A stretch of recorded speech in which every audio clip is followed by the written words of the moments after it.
dasa man al hadis susani an Aisyah radhiyallahu anha qala Rasulullah man ahdasa fi amrina hadza ma laisa minhu fa waradun. Niki yang jadi perselisihan juga tentang masalah bid'ah. Niki ne diaturno man desapane wong iku ahdasa gawe model-model baru, gawe perbuatan baru fi amrina ing dalem agama ingsun. Hadza rupane iki agama Islam, gawe model-model ma ing perkara laisa kang ora ana apa ma iku min saking Islam, saking hadza fa wa maka utai ma iku radun, ditolak. Nanti hadis niki sahih. Siapa yang buat model-model di dalam agama di mana hal itu tidak termasuk golongan agama, niki ditolak. Nah, niki enak sing komentar bahwa apa yang tidak didhawuhkan Kanjeng Nabi, yang tidak ditemukan hadisnya Kanjeng Nabi berarti ditolak. Apa yang tidak dilakoni Kanjeng Nabi ditolak. Enggak seperti itu. Jadi yang dikehendaki ini yang tidak termasuk dalam agama berarti tidak termuat, tidak termasuk ada larangan atau melanggar dari syariat. Itu yang dikehendaki dengan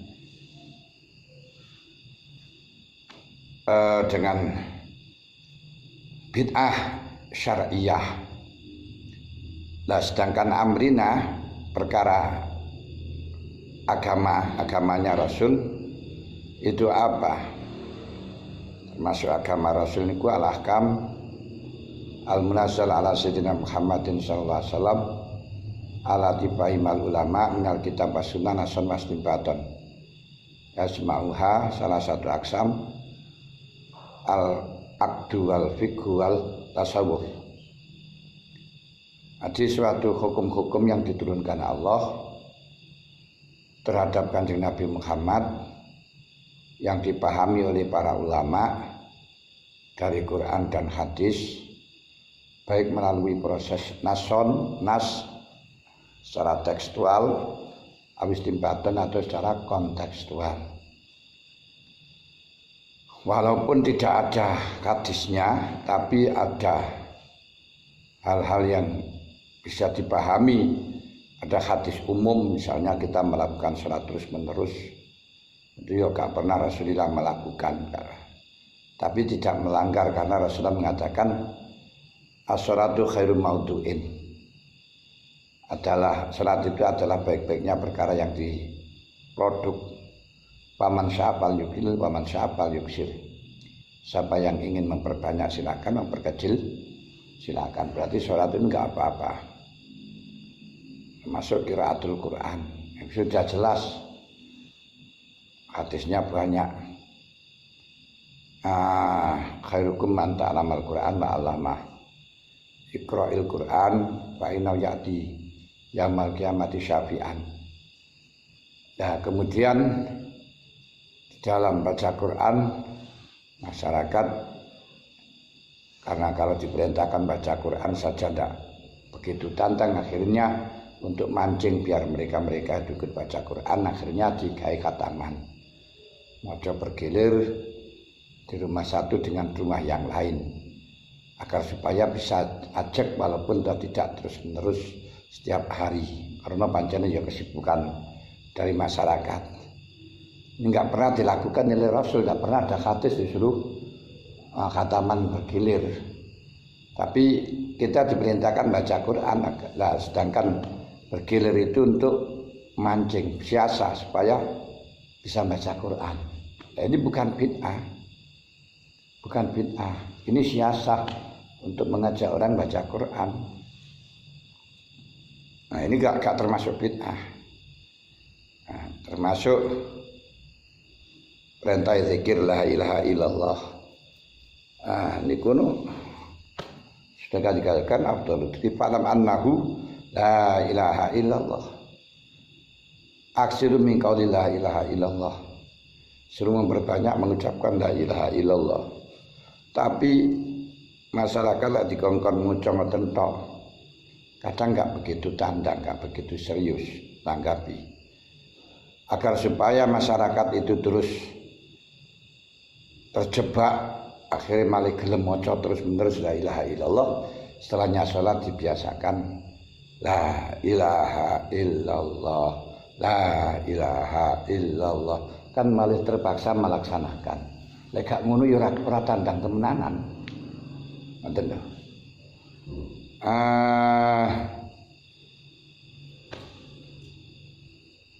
Nawiru buyutakum bisurati wa qiraatil Qur'an.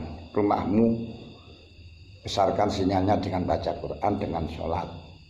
Nah, jadi kongkon ngoten tok ya ora tandang, makhire mulane digawe giliran ge maca Quran di omah-omah untuk madangi omah dengan bacaan Al-Quran. Ini bukan bid'ah, tapi berupa istimbat. Karena baca Quran itu diperintahkan di dalam agama, jangan dikatakan itu model-model.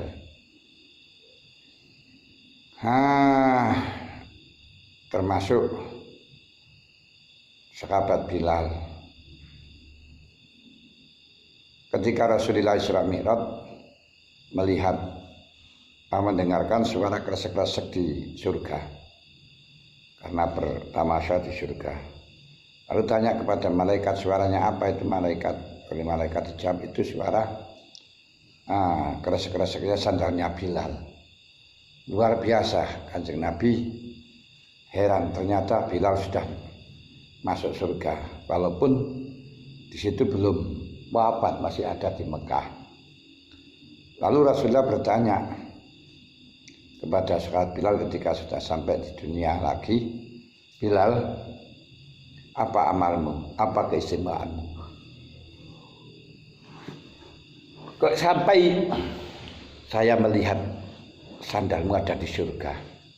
Kamu ada di surga terlebih bersama saya. Sahabat Bilal mengatakan, tidak ada yang istimewa ya Rasul. Hanya saja setiap saya wudu pasti melakukan sholat 2 rakaat. Dalam rangka saya mensyukuri pada wudu saya untuk sehingga melakukan sholat 2 rakaat.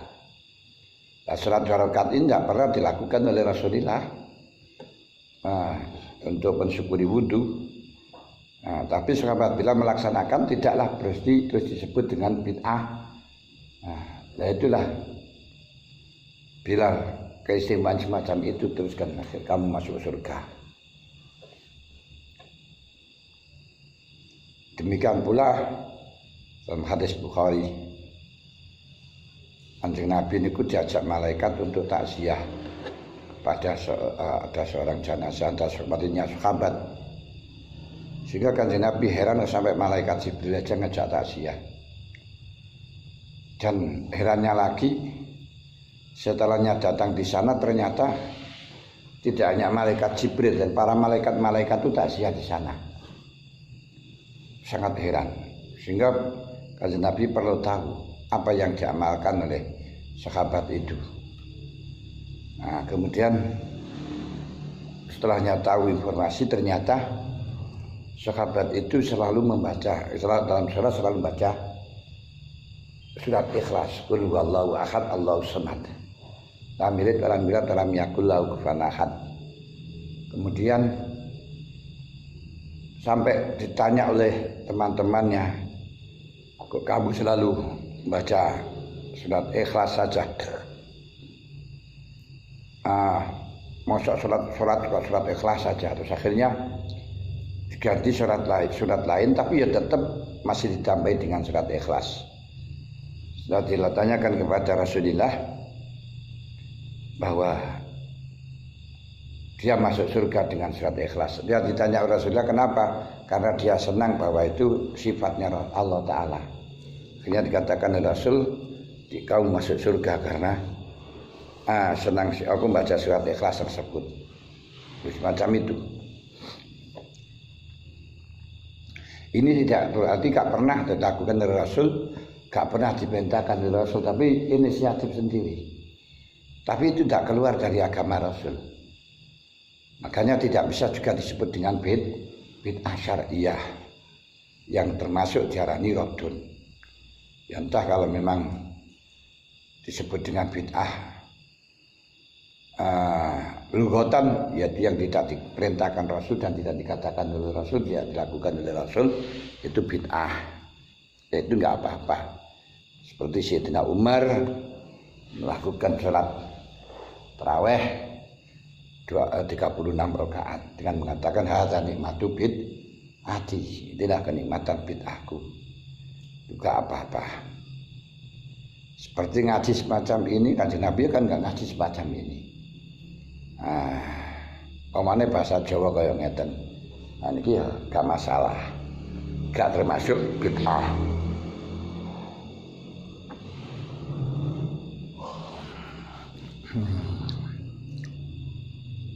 Niku rawaina ngriataken ingsun ing hadis Sahih Bukhari dalam Sahih Bukhari Muslim.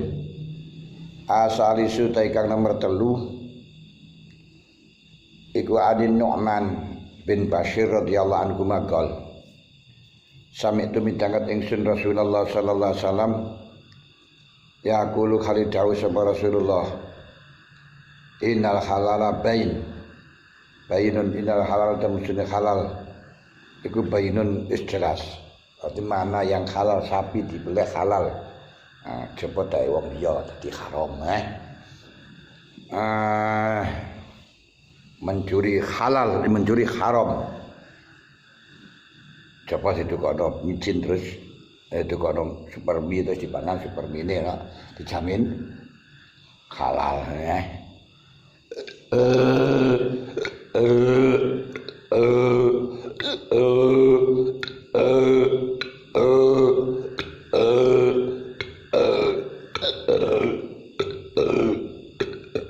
Makanya hasil judi barang itu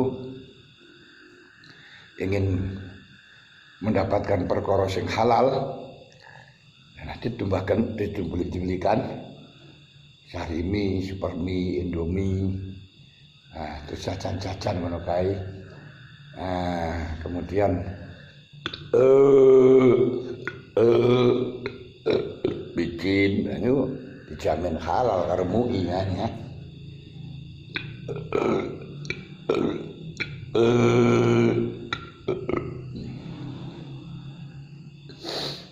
Qala Rasulullah qala sapa Nu'man bin Bashir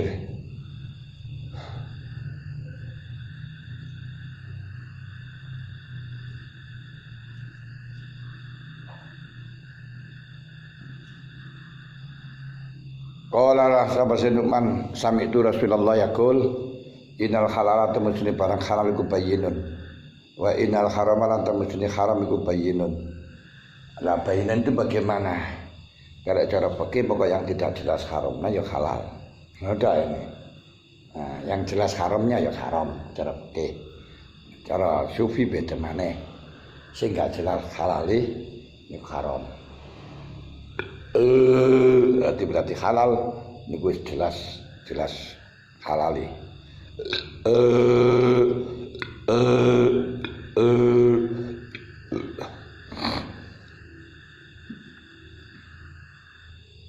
Innal halala bayyinun wa innal haram bayyin ma bainahuma lan iku tetep dalam antarané halal lan haram.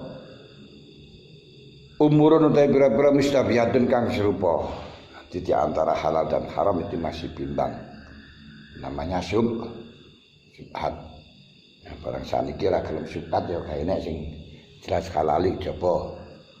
Air sungai terhujan yang langsung ditangkap karo tangan atau karo cangkem. Lah saliyane iku subhat kabeh. Jadi walaupun hasilnya nyambut gawene dhewe, ditukokno beras. Lah iku ya subhat kabeh. Niku mungkin nyambut gawene iku mungkin curang, ana juragane tandang kene juragane ora tandang. Iku ora halal pisan. Jelas. Kemudian dikokno beras, nah beras niku dodole wonge tuku kok dikulani. Ketika kulaan timbangane kebek ora. Lho. Nah, kemudian setelah kebek ora, dipenuhi apa ora? Umpama dipenuhi, ya niku lek ngarepno ari wong sing kerja dibayari apa ora. dan seterusnya pun. Nah, terus yang digawe ngusungi iku wadahe iku tek sapa? Halal apa ora? Wis ngono wae. Niku syubhat kabeh.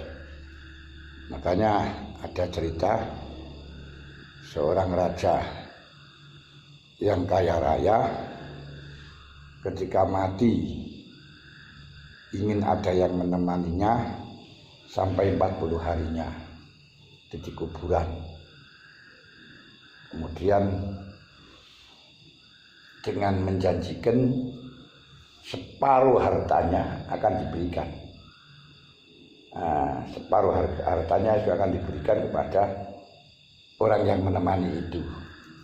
Itu melo dikubur di sandingi petang puluh dino.